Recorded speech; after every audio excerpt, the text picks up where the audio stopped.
მეუფე სერაფიმე ძალიან ბევრ შრომ ჩვენს ეპარქიაში მას ძალიან დიდი შრომა აქვს გაწეული.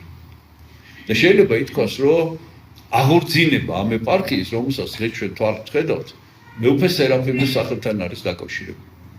მე აღარ ჩამოვთვლი, თუმცა ბევრი არის ჩამოსათვლი და თქვენ შეგიძლიათ, რომ მომეხმაროთ ამ ჩამონათვალში, მაგრამ მე ერთს ვიტყვი განსაკუთრებულ მის დამსახურებას და მე ვფიქრობ, რომ ეპარქიისთვის ყველაზე მეტი, რაც მას გაუკეთებია, არის ის, რომ მან მოაგროვა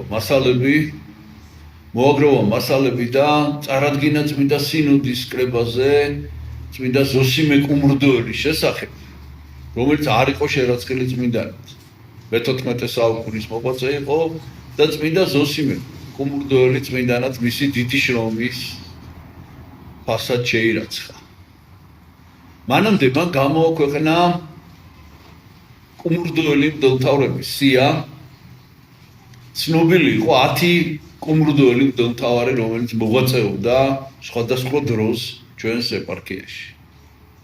და მან ერთის მხრივ ეს სია გამოაქვეყნა და მეორეს მხრივ ამ სიას მოაკლო ერთი მღვდელმთავარი. ეს არის წმინდა ზოსიმე კუმურდოელი, რომელიც იმის გამო რომ წმინდანად შეირაცხა ამ სიაში აღარ არის. მოსახსენებელ სიაში, მაკხედველობაში. და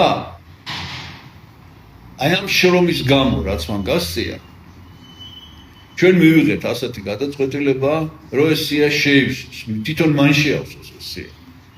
და ჩვენ დღეს წირვაზე კუმურდოელთა სიაში მოვიხსენეთ მეუფე სერაფიმე და მინდა გითხრათ, რომ სრულიად დამსახურებული.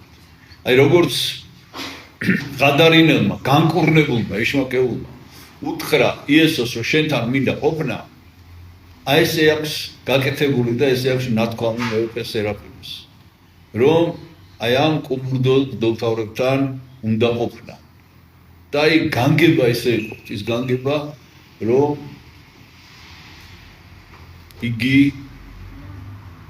ჩაეწერა ამ სიაში. და იგი დღეს მოიხსენება როგორც კუმურდოელი მღვდელმთავარი ჩვენს ეპარქიაში ყოველ შემთხვევაში ესე მოიხსენება. სხვა ეპარქიაში მაინდა-მაინც გონი ეს სია ცალკე არ იკითხება. აი ჩვენთან ყოველ წირვაზე იკითხება. ასე რომ მინდა მიულოცო მეუფე სერაფიმეს და თქვენ, რომ ღირსეული მან დაიმკვიდრა ადგილი.